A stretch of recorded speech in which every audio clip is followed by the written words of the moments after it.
मैंने आपकी ना तस्वीर देखी कर्नल कालों की, उसमें आपने पगड़ी बांधी है, दाढ़ी है, एक अलग ही पर्सनैलिटी आपकी टर्बन में आ रही है, पगड़ी में आप बहुत जच रहे हैं। तो पहले आप कर चुके हैं कि पहली बार ये मौका आपको मिला?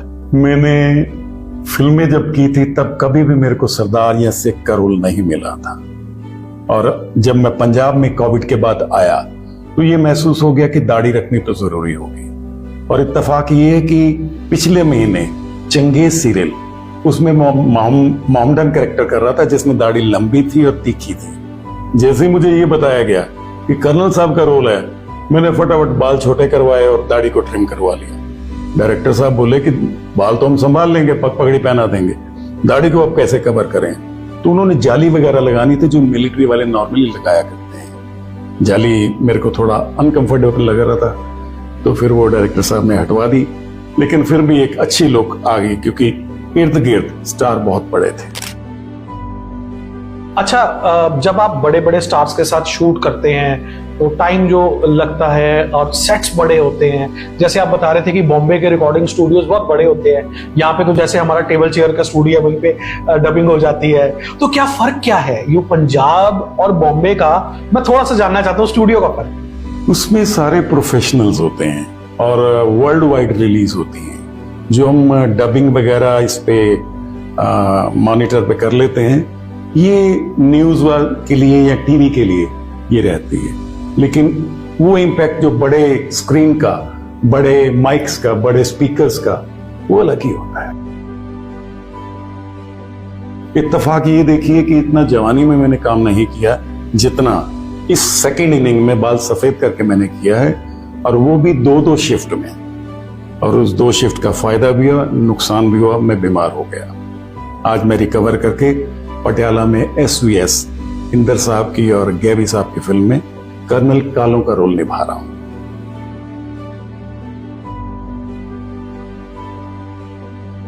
जो लोग काम करते हैं उनके लिए जिंदगी भी थोड़ी पड़ जाती है, और हमारे लुधियाना में ऐसे कई एग्जाम्पल्स आते हैं। उनमें से एक जो एग्जाम्पल है वो है अशोक कालरा जी, जो 44 वर्ष से हिंदी, पंजाबी, टॉलीवुड, तेलुगु काफी इंडस्ट्रीज में काम कर चुके हैं, और आज इनकी एक फिल्म आ रही है जिसमें ये एक कर्नल का रोल निभा रहे हैं, बिल्कुल एक पैरेलल लीड के तौर पे। तो सर, ये फिल्म बहुत बड़ी है, गैवी चाहल इसमें मेन लीड हैं, आप उनके साथ साथी कलाकार हैं, और उसमें आप कर्नल का रोल निभा रहे हैं जिसमें आपके बड़े भारी भरकम डायलॉग्स मैंने सुने हैं, लेकिन मैं बता नहीं सकता।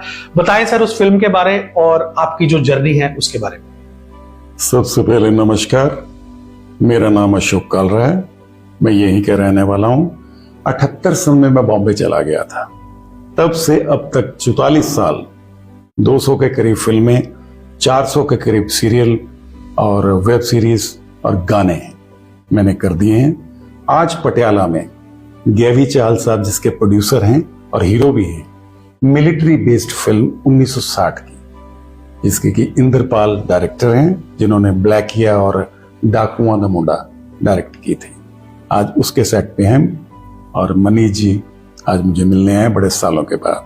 और मनीष जी, क्या हाल है आपका? बहुत बढ़िया सर। सर, काफी समय हो गया, क्योंकि मुझे लगा 3-4 साल आप ऐसे बिजी रहे हो कि हमारी बात तो लगातार हुई है, लेकिन कभी ज्यादातर आप ही बिजी रहे हैं, कभी हम थोड़ा सा समय नहीं निकाल पाए, लेकिन 90% आपका हमेशा कोई ना कोई शेड्यूल रहता है। कभी सीधा आपका सीरियल चल रहा है, कभी मूवी चल रही है, कभी सॉन्ग चल रहे हैं, कभी बादशाह के साथ मूवी चल रही है, कभी राजकुमार राव के साथ, कभी आयुष्मान खुराना। अब तो नाम भी सारे बड़े बड़े आपके साथ होते हैं। अब तो आपके लिए बहुत नॉर्मल हो गया है इंडस्ट्री के बड़े बड़े स्टार्स के साथ काम करना, और आप खुद इतने बड़े स्टार बन गए हैं। ये जर्नी, अब आपको जो सक्सेस है वो मिलना, इतना आपको लगा कि अब आपका वैल्यू पड़ रही है? मनीष जी, सबसे पहले तो ये है कि 1978 से 1990 कुछ फिल्में होती थी हमारे हाथ में जो नेगेटिव की फिल्में हुआ करती थी, उनको बनाने में और रिलीज करने में वक्त लगता था। आज टेक्नोलॉजी काफी बदल गई है, फिल्में तेज बनती हैं और बड़े अच्छे उनके प्लेटफॉर्म आ गए हैं जिन पर रिलीज हो जाती हैं। इत्तेफाक ये देखिए कि इतना जवानी में मैंने काम नहीं किया जितना इस सेकेंड इनिंग में बाल सफेद करके मैंने किया है, और वो भी 2 शिफ्ट में। और उस 2 शिफ्ट का फायदा भी हुआ, नुकसान भी हुआ, मैं बीमार हो गया। आज मैं रिकवर करके पटियाला में SVS इंदर साहब की और गैवी साहब की फिल्म में कर्नल कालों का रोल निभा रहा हूं। अच्छा, मैंने आपकी ना तस्वीर देखी कर्नल कालों की, उसमें आपने पगड़ी बांधी है, दाढ़ी है, एक अलग ही पर्सनैलिटी आपकी टर्बन में आ रही है, पगड़ी में आप बहुत जच रहे हैं। तो पहले आप कर चुके हैं कि पहली बार ये मौका आपको मिला? मैंने फिल्में जब की थी तब कभी भी मेरे को सरदार या सिख का रोल नहीं मिला था, और जब मैं पंजाब में कोविड के बाद आया तो ये महसूस हो गया कि दाढ़ी रखनी तो जरूरी होगी। और इत्तेफाक ये है कि पिछले महीने चंगेज सीरियल, उसमें मोहम्मदन कैरेक्टर कर रहा था जिसमें दाढ़ी लंबी थी और तीखी थी। जैसे ही मुझे ये बताया गया कि कर्नल साहब का रोल है, मैंने फटाफट बाल छोटे करवाए और दाढ़ी को ट्रिम करवा लिया। डायरेक्टर साहब बोले कि बाल तो हम संभाल लेंगे, पगड़ी पहना देंगे, दाढ़ी को अब कैसे कवर करें। तो उन्होंने जाली वगैरह लगानी थी जो मिलिट्री वाले नॉर्मली लगाया करते हैं। जाली मेरे को थोड़ा अनकंफर्टेबल लग रहा था, तो फिर वो डायरेक्टर साहब ने हटवा दी, लेकिन फिर भी एक अच्छी लुक आ गई क्योंकि इर्द गिर्द स्टार बहुत बड़े थे। अच्छा, जब आप बड़े बड़े स्टार्स के साथ शूट करते हैं तो टाइम जो लगता है और सेट्स बड़े होते हैं, जैसे आप बता रहे थे कि बॉम्बे के रिकॉर्डिंग स्टूडियोज बहुत बड़े होते हैं, यहाँ पे तो जैसे हमारा टेबल चेयर का स्टूडियो है वहीं पे डबिंग हो जाती है, तो क्या फर्क क्या है ये पंजाब और बॉम्बे का? मैं थोड़ा सा जानना चाहता हूँ स्टूडियो का फर्क। उसमें सारे प्रोफेशनल्स होते हैं और वर्ल्ड वाइड रिलीज होती हैं। जो हम डबिंग वगैरह इस पे मॉनिटर पे कर लेते हैं, ये न्यूज के लिए या टीवी के लिए ये रहती है, लेकिन वो इम्पैक्ट जो बड़े स्क्रीन का, बड़े माइक्स का, बड़े स्पीकर्स का, वो अलग ही होता है। अच्छा सर, मैं थोड़ा सा टेक्निकल और पूछना चाहता हूं हमारे दर्शकों के लिए, क्योंकि हम देखते हैं कि जैसे अब हम मीडिया का करते हैं, न्यूज का, आपने कल हमने माइक लगा लिया जैसे हमने अभी लगाया हुआ है, तो जो मूवीज बनती हैं, सीरियल्स बनते हैं, क्या आजकल उसमें ऑन स्पॉट माइक्स भी यूज हो रहे हैं कि सारा कुछ डबिंग पे होता है? थोड़ा सा ये बताएं, दर्शकों के लिए बहुत इंटरेस्टिंग रहेगा। माइक बहुत जरूरी है। पहले बूम का जमाना था जो ऊपर से रखा जाता था और फ्रेम में नहीं आता था, उसमें क्लैप हुआ करता था। शायद आज भी बहुत लोगों को ये नहीं मालूम होगा ये क्लैप क्यों होता था।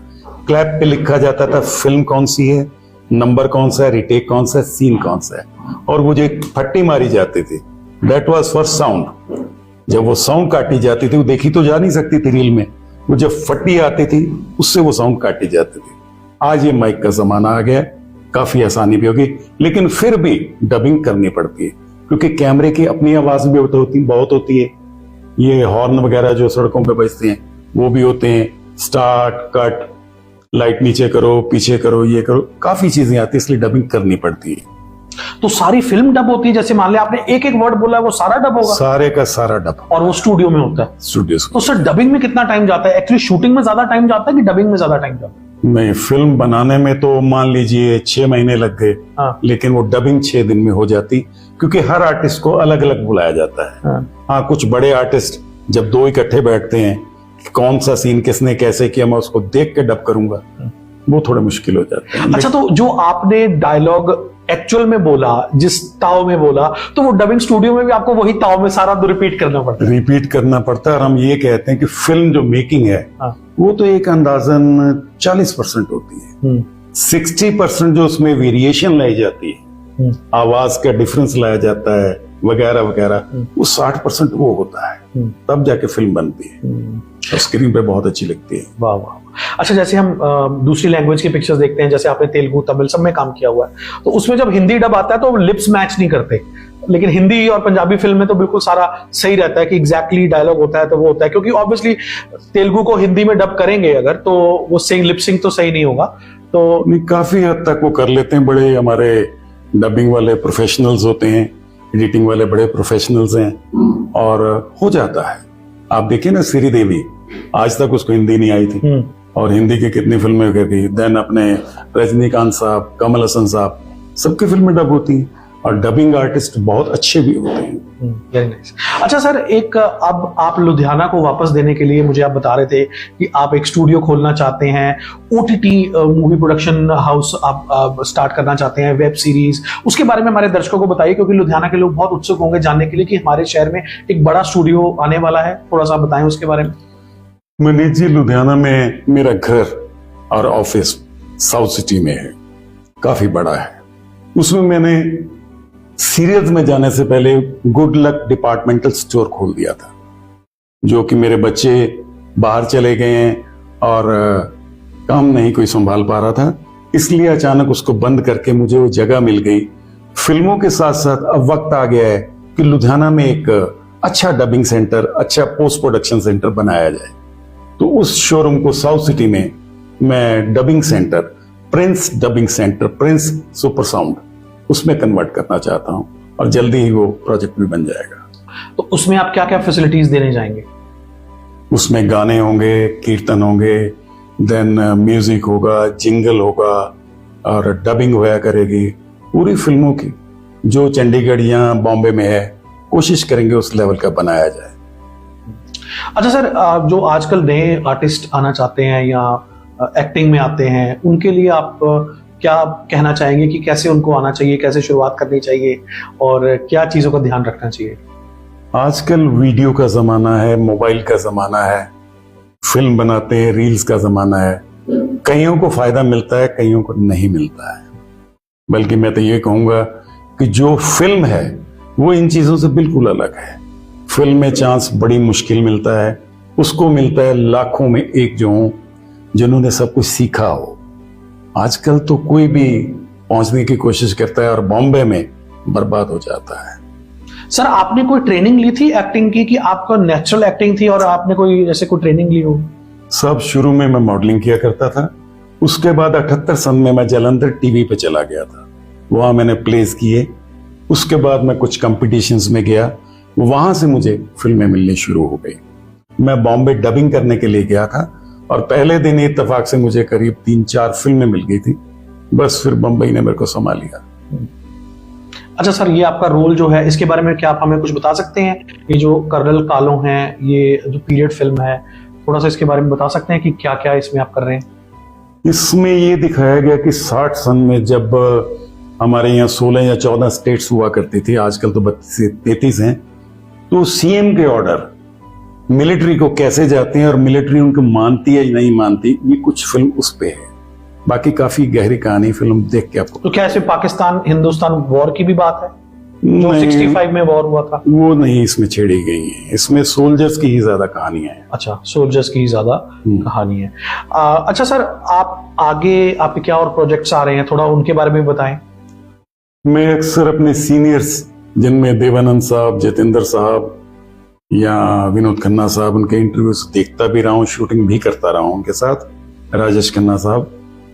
उनसे इंस्पायर होकर मैंने ये याद किया या सुना या समझा कि बहुत बड़े बड़े हीरो इंडस्ट्री में आए, हीरो रहे, प्रदीप कुमार साहब, भरत भूषण साहब और भी बड़े बड़े, यकूत साहब, जयंत साहब। जैसे ही उनका इंतकाल हुआ, चले गए दुनिया से, उनका नाम भी साथ शायद चला गया।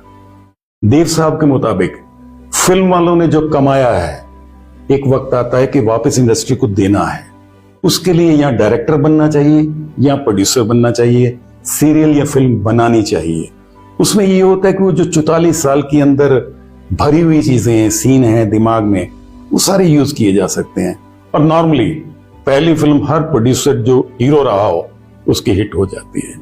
आजकल हमारा प्लान है प्रिंस प्रोडक्शंस के अंडर सीरियल या अपने वेब सीरीज, इसको बनाने का प्रोग्राम है। Very nice sir, and thank you so much, आपने सर टाइम दिया। कुछ और कहना चाहते हैं आप हमारे दर्शकों को? बस अब यही सलाह देते हैं कि अगर लाइन में रहेंगे, कुछ ना कुछ करते जाएंगे, 4 बाहर की फिल्में करेंगे, एक अपने साथ के साथ करते जाएंगे, बुढ़े नहीं होंगे, रिटायर नहीं होंगे। कोशिश यही है कि मेकअप ऑन ही रहे।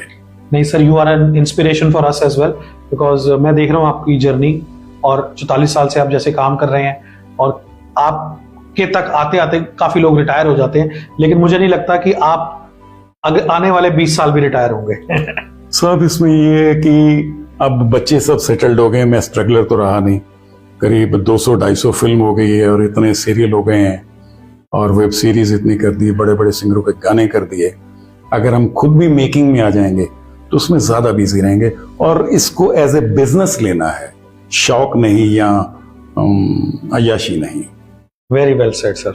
चले, उम्मीद है आपको ये इंटरव्यू अशोक जी के साथ पसंद आया होगा। इसको लाइक और शेयर करिएगा और देखते रहिए लुधियाना पोस्ट।